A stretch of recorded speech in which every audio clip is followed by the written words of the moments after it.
Talisman, c'est un drôle de nom pour une automobile. Et venant de Renault, ce n'est sans doute pas innocent, puisque le constructeur essaye toujours d'oublier ses nombreux échecs dans le haut de gamme. Parce que c'est bien à cette catégorie que cette voiture appartient, tout comme l'Espace, sauf que celle-ci sera plus traditionnelle, à la fois déclinée en berline et en break, et avec l'objectif d'aller chercher la Volkswagen Passat, un sacré challenge.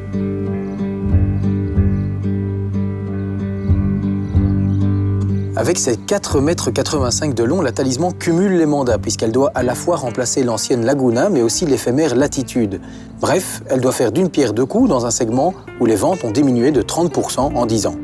D'où la nécessité aussi de se distinguer, d'une part esthétiquement et d'autre part au moyen de technologies embarquées. Et ça tombe bien, comme la Talisman tient de l'espace, elle a justement de quoi faire. Car la Talisman utilise la nouvelle plateforme CMF, c'est-à-dire la nouvelle architecture modulaire du groupe qui sert aussi à la Renault Espace. Et c'est ce qui explique que ces deux modèles ont tout en commun, tant mécaniquement qu'électroniquement, dont la nouvelle interface Airlink 2. Soignée à l'extérieur, la Talisman l'est aussi à l'intérieur. La qualité de finition est au rendez-vous, même si face à une Passat, il y a encore des lacunes, notamment pour les habillages de la console. Une marge de progression existe encore, même si cette berline fait déjà beaucoup mieux que l'Espace. Bien dans son époque, l'habitacle est par ailleurs entièrement personnalisable, que ce soit pour l'éclairage d'ambiance ou l'instrumentation. Autre intérêt du modèle, l'interface connectée Airlink 2 qui est aussi proposée en option avec un écran tactile de 8,7 pouces placé en position portrait. Par rapport à l'Espace, les fonctionnalités sont identiques, ce qui signifie que l'ensemble est complet, mais que les menus sont toujours regroupés sans vraie logique, même pour les fonctions les plus utilisées, comme pour l'accès au contenu d'un lecteur musical externe. Alors si pour le Airlink 2, il y a moyen de faire mieux, on n'en dira pas autant de l'habitabilité, qui est l'une des meilleures du segment. C'est vrai que la Passat fait encore un peu mieux, tout en étant plus courte, mais cette Talisman, c'est quand même déjà un petit salon. Et le coffre, lui aussi, vaut le détour. Avec une capacité qui oscille entre 515 et 608 litres, il est l'un des plus logeables du segment, mais pas le plus accessible, car l'ouverture est trop étroite. S'agissant d'un haut de gamme, la malle de coffre peut être ouverte automatiquement. Quoi de plus normal, sauf qu'elle n'est pas motorisée pour autant, ce qui signifie qu'il faut toujours la fermer à la main. Et ça, c'est pas très haut de gamme. La Talisman joue naturellement les coquettes, en tout cas dans son exécution initiale Paris qui se pare de sièges massants et ventilants à l'avant ou encore d'un vitrage acoustique. Voilà donc une berline confortable, mais aussi très sûre grâce à toutes les aides à la conduite disponibles.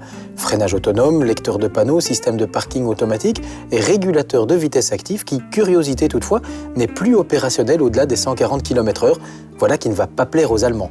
Plus conventionnelle que l'Espace, la Talisman veut aussi jouer les originales, et notamment avec son option châssis Fort Control, autrement dit les 4 roues directrices qui servent autant la maniabilité en réduisant le rayon de braquage que l'agilité sur les routes sinueuses.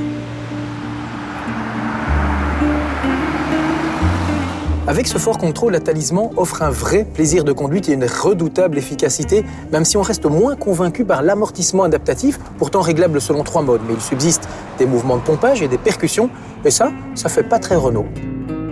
Côté moteur, c'est la recette Espace qui est d'application. Il n'y a que du raisonnable. Un 1600 essence donné pour 150 ou 200 chevaux et en diesel, le 1500 DCI de 110 chevaux ou le 1600 DCI décliné avec 130 ou 160 chevaux selon qu'il est à simple ou double turbo.